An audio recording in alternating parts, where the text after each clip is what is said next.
17, where he says, you rest on the law and make your boast in God. All right? Now, and in both cases, in verse 23 and 24 and in verse 17, there's a rebuke that's going to come behind those two things. In other words, you make your boast in the law, and then Paul's going to rebuke them. You make your boast in God, Paul's going to rebuke you because you're boasting in something wherein you have no right to boast based on what you are now doing. Okay? And so with verse 23 and 24, I want us to understand what the statement means, where Paul says, the name of God is blasphemed among the Gentiles because of you. What does that mean? When Paul says to them, the name of God is blasphemed among the Gentiles because of you, what is he saying?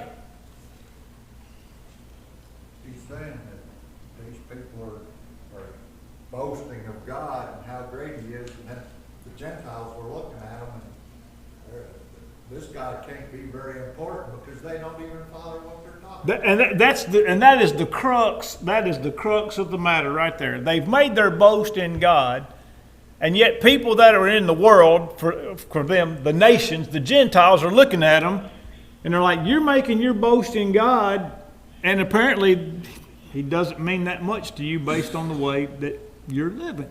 Now, but I want to note also this, where it says, the name of God is blasphemed among the Gentiles. What does the word blaspheme mean at its root meaning? What does it mean to blaspheme? What does it mean? Yeah, speak evil of or speak against. To speak evil of or speak against. So Paul is saying to these Jews, the name of God is being spoken against because of you. Because of you. But it says, as it is written. In other words, this is something that has been taking place all the way back in the days of the Old Testament. All right, so look if you would at look in Isaiah, and you can make these notes on your handout. Do I hear myself? Who am I listening?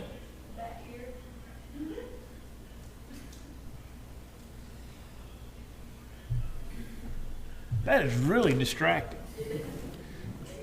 I don't even want to listen to myself. I feel sorry for y'all. If that's what you hear, I feel sorry for you. Open your Bibles to Isaiah 52, verse 5. Look at Isaiah 52, verse 5. And we're going to look at several texts here just to try to wrap our minds around exactly what Paul is talking about. In Isaiah 52 and verse number 5. It says, now therefore, what have I here, says the Lord, that my people are taken away for nothing? Those who rule over them make them wail, says the Lord, and my name is blasphemed continually every day. In other words, the people who are ruling over my people are also blaspheming the name of the Lord. Now turn over to Ezekiel 36. Ezekiel 36 and verse 20. Now, both of these texts are fairly generic, so to speak.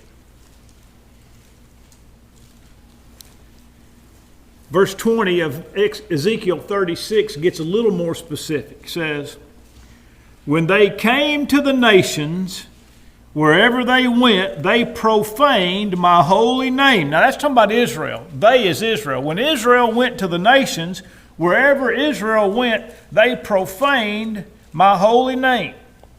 And when they said of them, these are the people of the Lord, and yet they have gone out of his land. All right, now turn back to the book of Numbers. And now you're going to, Numbers chapter 14. And we're going to look in verse number 11. Numbers 14, beginning in verse 11, is going to clarify for us. Actually, it's 11 and 12, and then 15 and 16, okay? We're going to read 11 and 12, then jump down to 15 and 16, and gain a clear understanding of what it means that God's name is blasphemed among the Gentiles. It says, "Then the Lord said to Moses, how long will these people reject me, and how long will they not believe me with all the signs which I have performed among them? I will strike them with the pestilence and disinherit them, and I will make of you a nation greater and mightier than they." Then verse 13 says, "Moses said to the Lord, then the Egyptians will hear it, for by your might you brought these people up from among them." Now verse 15. "Now if you kill these people as one man, then the nations which have heard of your fame will speak, saying, because the Lord was not able to bring this people to the land which he swore to them, therefore he killed them in the wilderness." You see what Moses is saying here? God has said to Moses, I'm sick of these people. I'm tired of them. I'm going to kill them notice Moses said, kill them as one man. In other words, I'm just going to smite them all dead. And I'm going to start all over with you, Moses. And I'm going to create a nation even better than the one that I've brought out of Egypt. Now, I think probably what he means is still that 20 and up. I don't think he's going to slay all the children. I think there's probably a sense in which God's talking about, I'm going to start over with the 20 and under, or under 20, and create a nation. Because that's really what he ended up doing. He ended up smiting all the people by means that they died in the wilderness. And so, but what does Moses say? Look, it says, if you kill all these people, Moses has already figured out what has happened in Egypt has already made it all the way around the world. In other words, what you did for us in Egypt is already noised abroad. And when these people hear that the God who brought the children of Israel out of Egypt were not able, they'll say he brought them out of Egypt, but he wasn't able to take them into Canaan. And we all know that's not right. And what Moses is saying is, I don't want people to speak evil of you, saying things that are not right, because you've decided to punish these people, which obviously was within God's purview. So Moses was saying, if people were to say he brought them out of Egypt but couldn't bring them into Canaan, that was to be speaking against God. So, see, they will say you couldn't do it. And Moses said, those people would be speaking evil of you. It wouldn't be right, but I don't want them to say it. I don't want them to say it. And so what's going on here, especially like with Ezekiel, with Isaiah 52, with Ezekiel 36, going back to Numbers 14, when we get back to Romans 2, when it says the name of God is blasphemed among the Gentiles because of you, he's saying, like, to expand on what Tony said, all of the calamities that have fallen upon the Jewish people gave the Gentiles a reason to speak against God. I mean, the very fact that they were under Roman rule, it ran contrary to the nature of the Jews to begin with. But at the same time, it's like, oh, wait a minute, if your God is the Lord, then why is all this happening to you? Just like Isaiah and Ezekiel and Moses. If your God's the God, he's the one true God, why did this happen to you? Why did you get killed in the wilderness and not, why did he kill you in the wilderness as one man and not carry you into Canaan, you see? And so Paul is really driving home the idea that the Jews' unfaithfulness gave space for people to talk against the God of heaven. All right? Now, before I get to question 14, I want to ask this question. Can this be true? Can this be true of the church today? We wouldn't be reading I guess that's right, Tony. It wouldn't be if it wasn't possible for us today, we wouldn't be reading about it in Romans 2. But think about how could it be true? In other words, how could the actions or the behavior of people who claim to be Christians cause unbelievers, or might even say pseudo-believers, to blaspheme the name of God? Well, have you ever heard the statement that I ain't going to church with them? I know a bunch of them and I'm better than all them. All right, that's one way that in other words, the people that are supposed to be the salt and light of the earth don't conduct themselves in a way that is salt and light, and thus people say, I'm not going down there, that place is full of hypocrites.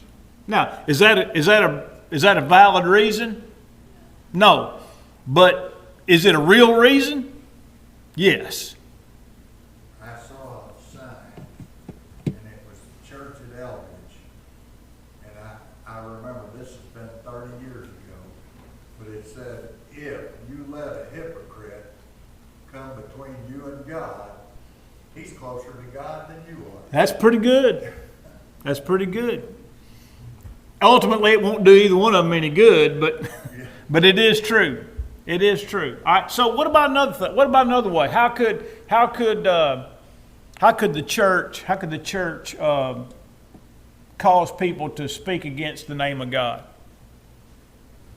People from the outside looking in, some division coming out of the church. I guess that's one way. That's one of the things I've got written down. Division in the church.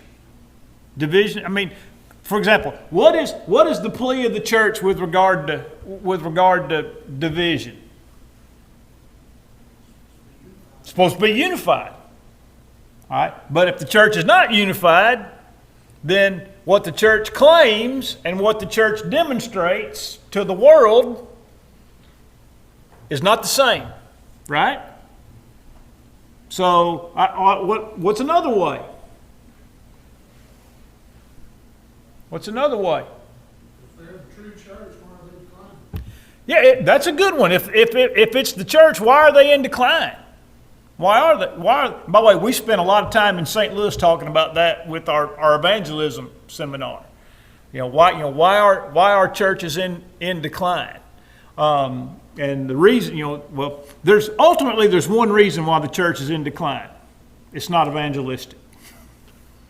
That's the main reason why the church is in decline, because that is the primary reason. The church is in decline because it's not evangelistic. Question: did people die in the first? Think about it. I'm getting about 4 weeks ahead in the sermon I've been planning to preach. But why would people? What reasons do people give for the church being in decline? Just in this area, just in our area. All right, one, entertainment, but why is the church in decline? Why are the churches not? Why do the churches in this area not have as many members today as they did 30 years ago? Well, what do people say? I don't know. I don't want the answer. I want to know what people say. What do people say is the reason the church is in decline? People don't care anymore. There you go, Wade Ramsey. All of our kids are moving away. What else? How about people dying? People dying. Children moving away. All right, question. Did people die in the first century? I'm pretty sure they did. Did kids move away? I mean, in other words, everything that people say about the church being in decline today could be said about the church in the first century, and yet the church in the first century was not in decline. So what's the difference in the church of the 21st century and the church of the first century? What's the difference, Kyle? There's no evangelism going on. There's no evangelism going on. And again, let me just stay on my soapbox just a little bit longer. When we think about a church being evangelistic, we think about a church supporting missionaries, right? or mission efforts. But what did the early church think about? What was their attitude toward being a church being evangelistic? What was their attitude? Preach to the people that are right there. And not just to, and everybody. Not just everybody out there, but everybody in the church. Acts 8:4. Those that were scattered abroad went everywhere preaching the word. And so, going back to what Vince said, why is the church in decline? If they're the church of the New Testament, why are they in decline? And look, I understand demographics change. I mean, people don't, there might be not nearly as many people living in a particular area as there are. Well, look, you go back to the days when my grandparents went to church at Barn Creek. I mean, this part of the country was full of people. It was full of people. And every family had 10 kids. There were 8 or 9 in my grandpa's bunch, and there were 8 or 9 in my grandma's bunch. And Wilson, how many brothers and sisters? Wilson have 14 brothers and sisters. Is that right, Miss Beulah? I really don't know, but There's a crowd of them. But it was like 4. Like Wilson, either Wilson was one of 14, or Wilson had 14 brothers. He's either one of 14 or one of 15. And so this area was full of people. All right, so we understand the demographics. The demographics can change, but there's still probably as many people living in this county or more than there were 100 years ago, right?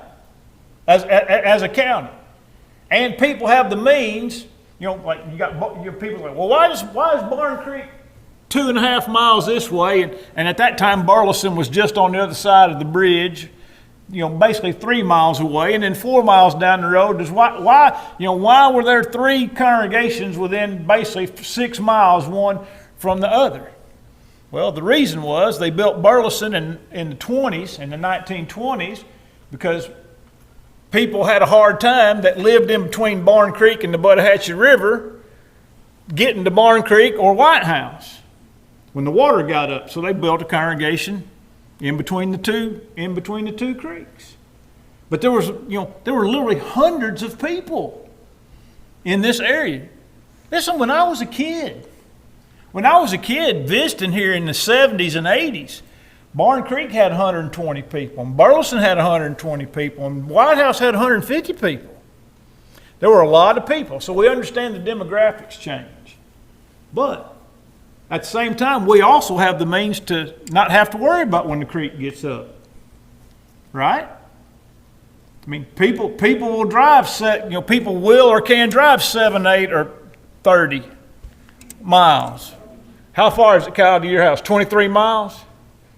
23 miles. We have the ability to drive that far now. In other words, we can pass 20 or 30 miles as fast as some of them could go 2 or 3 miles back in the day. And so what we lost in some ways, we've gained in other ways. And so there's really no reason. You think about at one time, and just think about when Dwayne and Ginger lived at Bethlehem Church out on 19. How far is that? It's close to 20 miles, isn't it? It's probably every bit of 20 miles when they lived out on 19 going toward Hodges at Bethlehem. And then we got people nearly to Natural Bridge. There's a big draw. What does that tell me? That tells me that everybody between Bethlehem Church and Natural Bridge is capable and willing to drive if they're convicted to go to church. And so what we've lost in some ways, we've gained in others. So ultimately, it just boils down to the fact that we're not evangelistic. Let me ask you something while y'all are listening. I know this was not your purpose, this, but denominationalism has, at least I'm not trying to make an excuse, but it has made things difficult in a way to where, at least a long time ago, it's a different struggle, I guess. You're not only trying to teach, you're trying to correct. Right. You're trying to change maybe family habits. And that's difficult. I would say that may have a lot yeah, competition, you're not teaching Christian, it's not like you're just teaching Christianity and there's just, if you teach them, they're going one place. I mean, you have this competition of people tearing one group, if there's one person out there that doesn't believe, and you have people from 10 different denominations pulling 10 different ways, it's made it difficult in a way that it should have never been difficult. And the way people think nowadays is different than it used to be. Used to all of us at least gave some lip service to the fact that there were some absolute truths, and when people could be shown if that they were wrong, they would accept it and change. Whereas now people don't have that attitude toward truth anymore. There's your truth, and there's my truth, and there's Kyle's truth, and and there's somebody else's truth, and people don't have that same attitude toward truth that they used to have. Now, that makes our job difficult. There's no question. But can you show somebody who rejects absolute truth that there is such a thing as absolute truth? Sure you can. Sure you can. And so we have to, going all the way back to where we started, we've got to be a people who live and do in such a way so as not to give people reason to speak ill, of the Lord's church. Another thing that always jumps on TV, Right. Right. Sure. I mean, there's all types of things. There's all types of things that pull us, in so many directions nowadays that used to not be there. But all those things. What's that, White? The demographic of the home from the 20s, 50s, the 70s, now the 2000s. Back 20s, this area was all farm.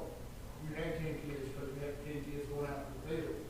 Mama taught them. 50s, Mama was still at home, and then now 70s and 80s, both parents work.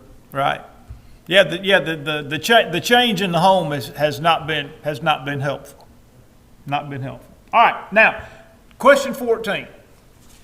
I want to jump back to the text and go to the 3 previous verses to the ones that we just read. In other words, I want us to illustrate, or to be able to think in our minds, why did Paul say what he said? We've already said, we've defined what he said about blaspheming the name of God. But now we want to say, why would Paul say what he said? He said 3 specific things, all right, in verses 21, 22, and 21 and 22. He said 3 things. He said, you that teach that a man should not steal, do you steal? Now, what's he implying by that? You who teach that a man should not steal, what? You're a thief. When you see what he said? When he says, you who teach a man not to steal, do you steal? What he's implying is, yes, you teach somebody not to steal, but you steal. You that teach a man should not commit adultery, do you commit adultery? So what's he saying? You do commit adultery. You that teach that a man, that you who abhor idols, do you commit sacrilege? In other words, yes, you do commit sacrilege. In other words, you teach against these 3 things, and yet you're guilty of all 3 of the things. Now, how could it be that the Jews would teach against 3 things? And I'm just looking for a general thing right now, not a specific. How could it be that the Jews could teach against, by the way, did the Jews teach against stealing, adultery, and idolatry? Yes. So then how could it be that they would teach against those things while at the same time be guilty of them? How can that happen? How can that happen? And by the way, I'm not looking for hypocrisy here. I'm not looking for hypocrisy because that's an obvious thing. That a man could teach against a thing that he knows he's guilty of. It's been their service to God. Instead of stealing from man to man, they can steal from God. See, in other words, they've got it in their mind about one type of stealing, but they haven't thought about that there's other type of stealing. Right? In other words, I can steal from a man by taking what belongs to him, but how else can I steal from a man? Shorten him, right? You know, if I had a business and I made a habit when I gave a man change, if I shorted every man $1 in giving him his change, I haven't taken from him, but I've kept what belonged to him. You see, both of them are still stealing. All right. What about the matter of adultery? Paul said, "You teach that a man should not commit adultery. Do you commit adultery? How could they commit adultery?" Just like David did, and they were certainly guilty of such, because in John 8, the woman was taken in adultery, and she was a Jew, and it said she was taken in the very act, which means the man she was involved in was likely also a Jew. So there was the literal part of adultery. But what's another way that in the mind of the Jew, let me put it, might be another way that the Jew could commit adultery in a sense that was not in a physically sexual way? How could a Jew commit adultery? Could they commit adultery in their heart? There you go, Ann's on it right there. When you put something else before God, you commit spiritual adultery. Ezekiel teaches us that in more than one place. Think about over and over again, when God condemned unfaithfulness in his people, he referred to them as harlots. He called them harlots. Well, a harlot, obviously we all know what that is. And so it wasn't they were committing a physical act of adultery, but they were committing spiritual adultery. So they had one idea what adultery was, when in fact, if they knew their Old Testament, if they knew their Bible, they should have been able to realize that they themselves were committing another type of adultery. Now, what about idolatry? You who abhor idols, do you commit sacrilege? Or do you rob temples? The word there is very interesting. And it's a difficult word to translate because it's the only time it appears anywhere in the New Testament. And there's a word that's like unto it, and it only appears one time in the New Testament. So there's not a lot of context for us to, but I think if we were going to be consistent in our application, you teach a man not to steal, do you steal? Do you teach a man not to commit adultery, and you commit adultery? Do you abhor idols and do what? Commit idolatry. Now, how could a Jew commit idolatry? Without having his idol right here to fall down and worship in front of it. How could he commit an idolatry? Anything you put before God is an idol.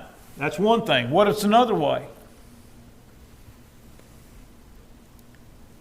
How about open to Matthew 23.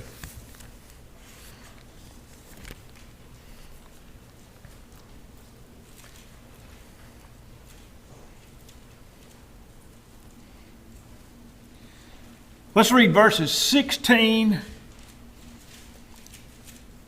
through 20. This will get it. We could read longer, but this will get us the picture we're looking for.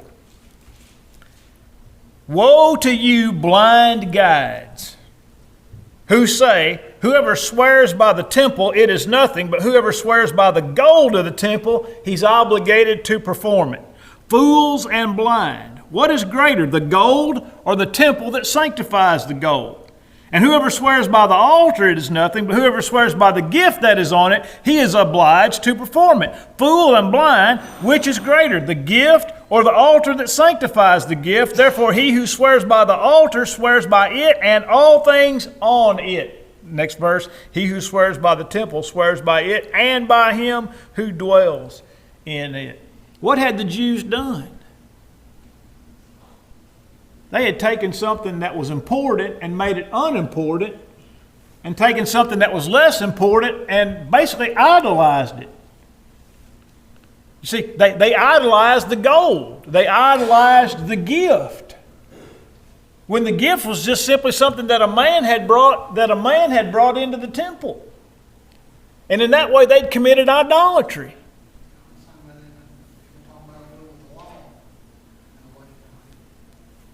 One step ahead of me. One step ahead of me. Say it, Kyle. How they rebuke them about their obsession, or whatever you say, with the law. Their obsession with the law. Not just their obsession with the law itself, but their obsession of being the recipients of the law. Remember, we talked about that last week, the idea that they thought they were special purely based on the fact that they were the possessors of the law. Didn't matter if they obeyed the law or not. Didn't matter if they followed it. We got the law. We're special, and we're better than you simply based on the fact that we have this. Now, it doesn't matter that we're not keeping it. It doesn't matter that we've basically nullified the whole thing through our traditions and the hedge that we've built around the law. We've got the law. We're special.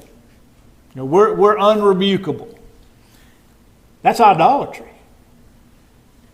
They held up the law was their idol, and in a way, their practice of circumcision was an idol, because circumcision was the most Jewish thing that there was. And doing a little reading, and by the way, we'll get to this, Lord willing, next week when we get to verses 28 and 29 about who is a true Jew. Who is a true Jew? That during the Maccabean period, that there was an attempt to stamp out Judaism, and one of the ways that they tried to stamp out Judaism was by forbidding circumcision. Because even the Gentiles recognized that circumcision was the most Jewish thing we can think of. And so then they could inspect a man or a child and find out if the Jews were still practicing circumcision. Well, that just made them want to practice it even more. And so with that attitude toward, well, you tell us we can't do it, we're going to be 10 times more dedicated to doing it. Then all of a sudden, that in and of itself became the standard of faithfulness. Well, they've commanded us not to practice circumcision, and we're going to practice it even more. That way, we're going to show we're faithful because we're practicing circumcision. Now the other 612 commandments, those things might go out the window. But the circumcision, we're going to keep it, and that's going to be our standard. That's going to be our banner of faithfulness, circumcision. And by the way, did the Jews put a lot of confidence in circumcision? Oh man, even in the days of. But think about this: what was the first apostasy in the church? What was the first apostasy in the church? Where there was a widespread, concerted effort to change God's plan for the church. Forcing the Gentiles to be circumcised. Acts 15. Certain Jews came down from Jerusalem to Antioch and they said, unless you're circumcised after the manner of Moses, you cannot be saved. And the next 2 chapters are dedicated to that single issue. What did Paul say? What did Paul say in Galatians 2 about those false brethren who snuck in unawares? Paul said, I did not compel Titus to be circumcised. Because what were they trying to do? They were still trying to bind circumcision on the church. On both Christians of Jewish descent and Christians of Gentile descent. And this was after Paul and Barnabas that went back and they finally discussed. So everybody by then had known that it wasn't binding. Right. But they still wanted it to be. They still wanted it. Some of them still. So then circumcision became an idol. The practice of circumcision. In other words, you condemn idolatry, and yet you treat circumcision as if it is the sole representation of Jewishness and faithfulness. They turned it into an idol. And so, again, we can think about the same things in our own lives. We can point the finger at people about certain things, not realizing that oftentimes we can be guilty of the same thing in a different way. So that's why we have to be careful. Does that make sense? All right, next week, question 15, and I will hand out the lesson on chapter 3. But we'll do question 15 on who is a true Jew. I intended to get to some of this tonight, but I got soapboxed. It happens.